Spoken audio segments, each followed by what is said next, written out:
Dipersembahkan oleh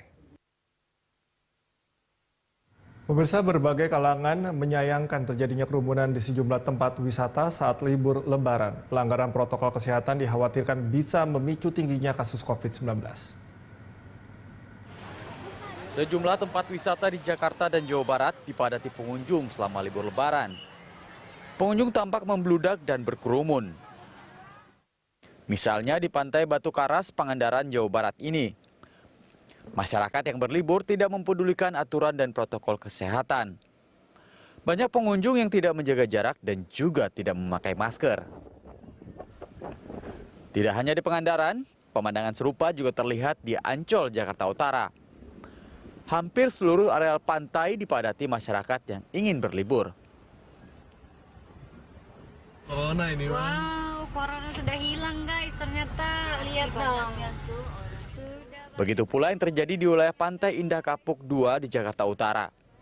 Warga berkerumun dan tidak mengindahkan protokol kesehatan. Kemacetan panjang juga terlihat menuju kawasan ini. Pengelola Taman Impian Jaya Ancol mencatat akumulasi pelancong sebanyak 70.000 orang sejak hari pertama Lebaran. Karena jumlah pengunjung yang terus meningkat, tempat wisata ini harus ditutup untuk mencegah penularan COVID-19. Jadi salah satu upaya yang kami tingkatkan di area pantai itu penyekatan area pikniknya, area duduk dari pengunjung. Penyekatan itu mudah sekali ditemukan, mulai dari kawasan dom yang tertutup sampai dengan taman-taman yang ada di kawasan sepanjang pantai. Sebetulnya jika itu bisa dipatuhi dengan baik, maka penerapan physical distancing itu bisa berjalan secara optimal. Nah, ini menjadi PR kami sebagai pengelola dan juga kita sebagai individu untuk bisa tetap menerapkan protokol kesehatan dengan kesadaran mandiri. Kerumunan yang terjadi di tempat wisata di Jakarta dan Jawa Barat mengingatkan kita pada peristiwa kerumunan dalam ritual keagamaan di India yang disebut menjadi salah satu pemicu terjadinya gelombang kedua COVID-19 di India. Meningkatnya kasus COVID-19 di negara itu membuat sedikitnya 4.000 warga meninggal setiap harinya. Para ahli menyebut COVID-19 begitu cepat menular dari satu orang ke orang yang lain. Kerumunan warga yang tidak menerapkan protokol kesehatan potensial menjadi sarang penularan. Padahal pemerintah terus berupaya menekan laju penularan COVID-19 yang salah satu caranya dengan melarang warga untuk melakukan mudik Lebaran. Masyarakat diimbau untuk tidak mudik dan melakukan perjalanan wisata yang beresiko meningkatkan angka penularan COVID-19. Kerumunan menjadi salah satu katalisator penularan COVID-19 yang harus dihindari. Lalu bagaimana mengatur lebih baik masyarakat untuk sadar tak berkerumunan dalam mencegah penularan COVID-19? Kita sudah bersama Guru Besar Fakultas Kedokteran UI, Profesor Sujatmiko. Selamat sore, Prof. Profesor Sujatmiko. Selamat sore, Cikal. Apa kabar? Baik, alhamdulillah. Gimana, Prof? Sehat? Alhamdulillah. Ya, alhamdulillah. Prof, ini kalau kita lihat, ini seperti nggak ada COVID ya, Prof. Ini di tempat-tempat wisata, kerumunan ini seperti biasa saja gitu. Kemudian banyak pihak yang menyayangkan. Nah, saya butuh perspektif dari Prof. Sujatmiko mengenai fenomena ini. Seperti apa, Prof? Jadi betul sekali statement dari Cikal tadi bahwa penyebab utama penularan secara massal adalah kata kuncinya adalah kerumunan. Walaupun menjaga jarak, tapi kalau berkerumun artinya jumlah orang yang banyak berkumpul di satu tempat, walaupun jaga jarak, tapi dengan dia bergerak, dia tentu akan kadang-kadang mendekat jauh.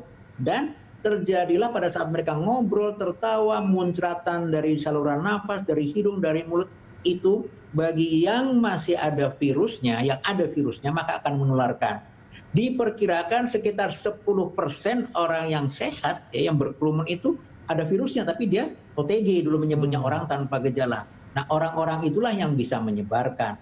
Tapi kemudian sering dibantah, oh saya PCR-nya negatif, atau rapid antigen negatif. Loh, negatif itu pada saat Anda diperiksa. Setelah diperiksa, periksa rapid antigen untuk PCR itu bukan menunjukkan Anda kebal, tapi Anda pada saat itu negatif, belum tertular. Kemudian Anda berkerumun, Bapak Ibu sekalian berkerumun dengan teman-teman yang kebetulan positif, maka Bapak Ibu bisa menjadi positif. Oh, saya sudah divaksin 2 kali. Nah, kalau sudah divaksin 2 kali memang kemungkinannya lebih kecil. Tetapi tetap jangan berkerumun pakai masker. Kenapa? Karena kalau virusnya jumlahnya banyak, masih bisa kena. Kenapa? Karena efikasi yang terbaru memang ini bagus sekali, Sinovac ya, itu 93% atau 95%. Artinya apa? Dari 100 orang yang divaksin itu masih ada sekitar 7 orang yang masih bisa terkena. Jadi intinya hindari kerumunan, pakailah masker yang yang benar, yang tebal, tidak muncrat, jaga jarak, cuci tangan, dan hindari kerumunan. Kata kunci sebenarnya yang paling utama adalah hindari kerumunan. Oke. Itu Cika. Oke, menarik kalau tadi Prof. Sujatmiko singgung mengenai vaksin. Kita melihat Prof ini sejak vaksinasi sepertinya makin longgar. Orang semakin percaya diri, saya sudah divaksin, tidak apa-apa kalau saya beraktivitas seperti biasa, malah normal-normal saja. Apakah memang setelah divaksin kita bisa sepercaya diri itu, Prof? Tidak betul, jadi salah. Jadi efikasi vaksin Sinovac ketika uji coba di Bandung itu hanya perlindungannya hanya sekitar 58% atau 60%. Artinya apa? Dari 100 orang yang divaksin, 40 masih bisa kena, walaupun lebih ringan. Ya memang ini sekarang meningkat katanya sekarang efikasinya lebih bagus.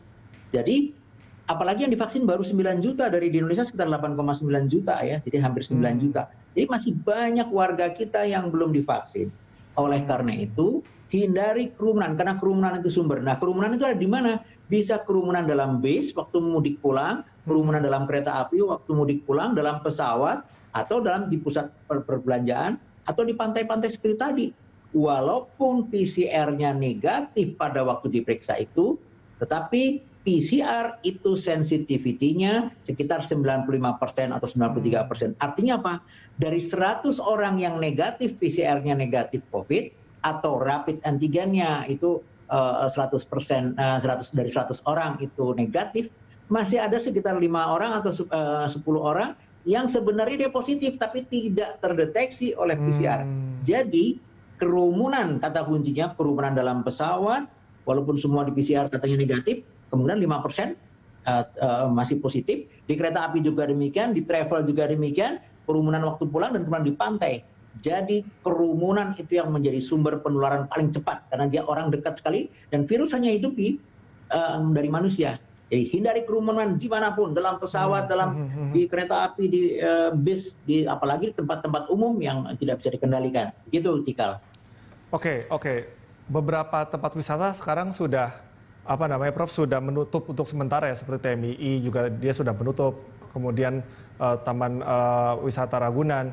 Tapi kan sebelumnya dibuka dengan persyaratan tertentu. Tetapi kan pergerakan manusia ini kan yang tidak bisa diprediksi. Anda melihat apakah sebetulnya protokol kesehatan yang diterapkan di tempat-tempat wisata itu sudah cukup atau memang perilaku atau kesadaran masyarakat yang masih kurang?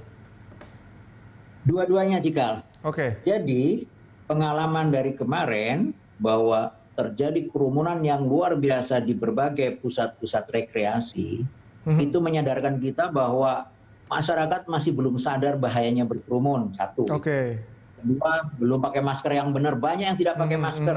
Apalagi cuci tangan segala macam, jaga jarak pasti tidak. Kedua, dari penyelenggara sendiri, dari manajemen sendiri juga mungkin tidak siap menghadapi antisipasi. Jadi walaupun janji-janji berikutnya pengelola apakah pusat rekreasi atau perbelanjaan atau apa berniat untuk melakukan pembatasan, saya khawatir tidak akan bisa tetap ya. Walaupun memang besok sudah mulai bekerja orang-orang.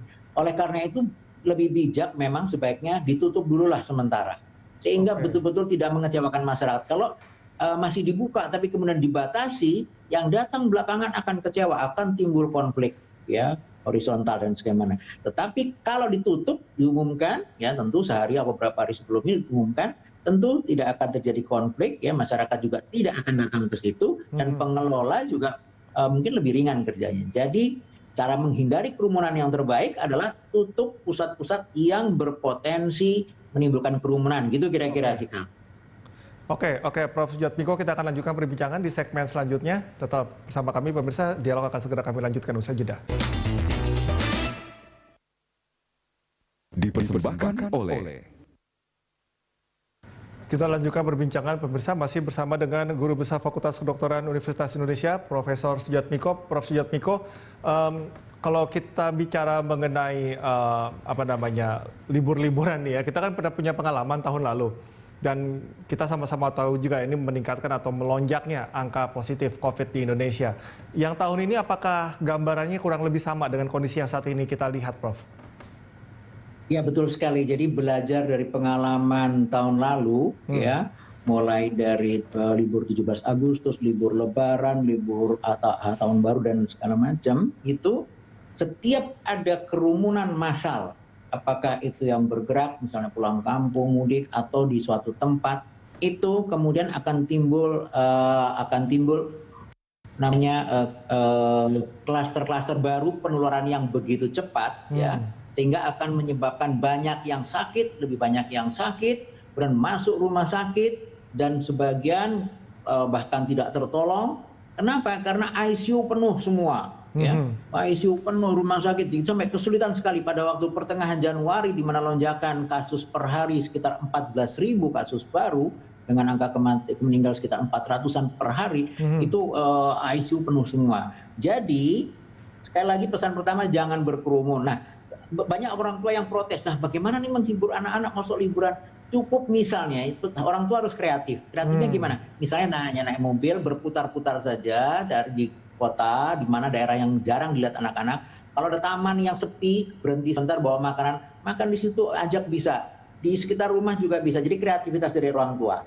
Yang masalahnya adalah yang bagaimana yang sudah terlanjur mudik nih. Kalau pulang bagaimana, apa pulang apa tidak? Bagi yang tidak punya pekerjaan, karena alasan mudik ada yang bilang saya sudah nggak ada pekerjaan lagi, PHK segala macam. Yang tidak punya pekerjaan sebaiknya jangan balik, jangan pulang. Kenapa? Kalau pulang menghabiskan biaya, kemudian nanti akan disuruh PCR, ya akan diperiksa ini itu, akan menghabiskan biaya. Sedangkan kalau dia tinggal di rumahnya sekarang, apakah di kampung, apakah di kota kecil, biaya hidup jauh lebih murah. Bagaimana teman-teman yang punya pekerjaan yang harus bekerja kembali ke kota? Ya itu harus berhati-hati, karena dalam proses perjalanan menuju ke kampungnya dan balik kembali lagi, kemungkinan teman-teman sudah ada yang tertular COVID. Nah, oleh karena itu begitu pulang, saya menghargai sekali banyak RT RW di berbagai provinsi di Indonesia yang melakukan pendataan. Begitu yang datang harus diminta PCR, kalau positif diisolasi, itu bagus sekali. Ya, jadi siap-siap aja supaya jangan sampai menular kemana-mana. Kira-kira begitu. Nah, artinya persyaratan untuk kembali katakanlah ke wilayah Jabodetabek, Prof. Ini kan sudah dengan dilengkapi persyaratan tertentu. Itu masih kurang atau memang idealnya seperti apa, Prof? Kalau hanya samplingnya tidak menyeluruh, bisa lolos. Yang positif bisa lolos. Jadi idealnya berskala mikro seperti yang dilakukan di Jawa Tengah, Jogotok, jaga tetangga. Di RT RW, saya sangat menghargai RT RW yang berinisiatif akan semua pemudik-pemudik begitu pulang diwajibkan periksa rapid antigen, kemudian diisolasi seperti dulu. Pada waktu Januari itu diisolasi pemudik-pemudik, kalau nggak sempat periksa 2 minggu diisolasi supaya kalau sakit segera dirawat dan segala macam. Tapi kalau bisa periksa PCR ya lebih bagus ya dan sebagainya. Jadi itu saya sangat menghargai upaya-upaya itu, bahwa upaya pencegahan di tingkat mikro itu dilakukan oleh masyarakat sendiri, sehingga yang mudik, dan sebenarnya bukan hanya yang mudik, yang kemarin berkerumun di Ancol, yang berkerumun di Pangandaran itu juga berisiko demikian. Jadi sama, setiap kerumunan massal dalam waktu lama, di mana 10% diperkirakan adalah mereka positif tapi OTG, maka berpotensi akan mempercepat penularan dan akan terjadi peningkatan kasus, sehingga banyak yang sakit, dari yang ringan, yang sedang, yang masuk di rumah sakit, sampai yang berat sampai di ICU, dan diperkirakan yang meninggal juga akan lebih banyak. Mudah-mudahan ini ramalan saya tidak terjadi, tapi kemungkinan akan terjadi. Kita sama-sama berharap kejadian terburuk ini tidak terulang ya, Prof. Tapi kalaupun misalnya kita juga harus berpikir worst case lah, katakanlah seperti itu. Ini trackingnya akan susah ya, Prof? Betul. Pemerintah harus bekerja keras, teman-teman yang bekerja untuk tracking, karena begitu ada gejala yang positif, tanya kontaknya siapa saja, harus tracing lagi. Itu idealnya begitu. Setiap satu kasus positif, yang kontak dengan dia cari. Tujuannya apa? Supaya mengisolasi, supaya tidak menyebar kemana-mana. Intinya itu, ya. Intinya itu. Jadi membatasi supaya cepat diisolasi, supaya tidak menyebarkan. Sehingga penularan terhenti. Itu tujuannya. Jadi betul ini kerja keras dari terutama teman-teman yang tracking di lapangan, tracing di lapangan, itu kerja berat. Dan teman bapak-bapak RT RW yang di lapangan juga mohon bagus sekali kalau bisa semua melacak semua yang baru pulang itu dan diperiksa. Itu bagus sekali itu. Yeah. Kita sudah punya pengalaman bagaimana treatmentnya, tetapi sangat disayangkan kalau hal tersebut masih diulang lagi ya Prof ya. Prof, kita kan punya banyak kekhawatiran nih, yang sekarang mereka berkerumun, kemudian juga ada varian baru COVID. Nah ini mungkin Prof Sujatmiko bisa jelaskan seberapa besar efeknya. Sebenarnya prinsip pencegahannya sama, mau varian baru, varian lama, prinsipnya apa? Hindari kerumunan, pakai masker, jaga jarak, itu sama. Kalau itu dihindari, virusnya tidak akan masuk ke kita. Tapi begitu sudah masuk ke tubuh seseorang, kalau yang varian baru itu konon lebih cepat menularkan, lebih mudah. Mungkin dalam jumlah kecil saja sudah bisa menimbulkan masalah. Sedangkan yang virus yang lama mungkin dalam jumlah banyak dibutuhkan. Intinya virus varian baru lebih cepat menyebar. Dan ada yang mengatakan juga lebih berat, tapi beritanya hasil penelitiannya bervariasi. Tapi intinya mau ada varian baru maupun varian lama, kalau kita hindari kerumunan, pakai masker yang benar, tidak longgar, tidak masker tipis ya, dan kalau ngomong tidak muncrat-muncrat, jaga jarak, kemungkinan kita akan tidak tertular. Kira-kira gitu, Cika. Oke. Dan juga vaksin yang belum divaksin segera. Kan ada diumumkan di media sosial atau media massa di mana ada vaksinasi yang untuk kelompok umur tertentu. Lansia kita prioritaskan, tapi sekarang mulai usia produktif ya, guru dan macam dosen itu segera cari, mumpung vaksinnya masih ada, takutnya nanti vaksinnya kehabisan. Oke, Prof Sujatmiko, kita lanjutkan perbincangan di segmen selanjutnya. Dan pemirsa tetaplah bersama kami. Dipersembahkan oleh Kita lanjutkan perbincangan pemirsa, masih bersama dengan Profesor Sujatmiko. Prof Sujatmiko, kita tiba di segmen akhir. Bagaimana harusnya pemerintah, mungkin Anda bisa memberikan masukan lah seperti itu. Kalau misalnya hal terburuk yang tidak kita inginkan terjadi, apa yang harus dilakukan? Langkah-langkah strategis apa, Prof? Ya, sebenarnya saya tahu pemerintah sudah bekerja dengan keras. Kemarin tuh hari Lebaran kedua tuh sudah mulai rapat-rapat lagi mengambil keputusan, bagus sekali beberapa teman-teman ya. Jadi intinya satu adalah pemerintah mesti lebih keras lagi mengedukasi masyarakat ya. Melalui media massa, teman-teman di televisi juga membantu untuk mengedukasi masyarakat ya. Hindari kerumunan, satu. Hindari kerumunan dimanapun kerumunan itu, apakah di kereta api, di bus, di pesawat terbang, karena kerumunan itu memudahkan penularan dan orang-orang di sekitar kita tidak tahu apakah dia itu positif atau tidak. Walaupun dia mengatakan PCR negatif atau rapid antigen negatif, masih ada kemungkinan antara 5-10% dia itu positif tapi tidak terdeteksi oleh PCR ataupun rapid antigen. Jadi tetap hindari kerumunan di mana-mana. Nah, bagaimana peran pemerintah di sini? Kalau pemerintah menyadari bahwa tempat-tempat tertentu susah untuk menghindari kerumunan dari masyarakat, ya sebaiknya bagaimana dengan pembatasan yang sangat ketat atau tutup sama sekali supaya masyarakat tidak kecewa, pemerintah juga tidak kerepotan, dan virus corona juga tidak enak jalan-jalan asal sembarangan. Nah, kemudian juga pemerintah tentu tetap menggalakkan vaksinasi. Teman-teman media juga banyak yang menggalakkan edukasi bahwa pentingnya vaksinasi atau imunisasi, di mana pemerintah sudah menyediakan tempat-tempat vaksinasi yang gratis untuk prioritasnya yang pagi biasanya untuk kelompok lansia, yang siang untuk yang kelompok usia lain. Datanglah segera, jangan ditunda-tunda, mumpung vaksin masih cukup, mumpung kita belum diserang COVID. Jadi kalau Bapak Ibu sudah diserang COVID, vaksin tidak ada gunanya lagi.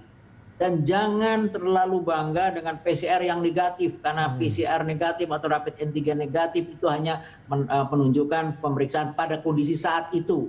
Begitu Bapak Ibu jalan 5 meter, 10 meter ketemu dengan OTG yang virusnya menyebar dari mulutnya, Bapak Ibu bisa menjadi positif kalau diperiksa. Jadi tetap hindari kerumunan, kemudian pakai masker yang benar, ya maskernya ukurannya tidak longgar dan juga menempel dengan ketat, tidak bocor, ya. jaga jarak ya dimanapun, ya cuci tangan jangan lupa, ya dan vaksinasi. Nah itu akan menyelamatkan kita semua. Nah, pemerintah juga sudah giat sekali menyediakan beberapa rumah sakit ya, tempat tidurnya ditambah lagi, ICU ditambah. Mudah-mudahan itu tidak terpakai. Dan teman-teman sekalian yang sudah terlanjur berkerumun tadi, baik berkerumun selama menuju pulang, mudik, atau balik kembali, dan berkerumun di pantai-pantai tadi, bersiap-siaplah. Kalau ada tanda-tanda sakit, segera kontrol. Kalau bisa dalam 2 minggu ini periksa rapid untuk yakin tertular atau tidak, sehingga tidak akan menularkan orang lain, terutama nenek kakek kita yang lebih rentan, ya, juga anak-anak kecil karena vaksin untuk anak-anak belum ada.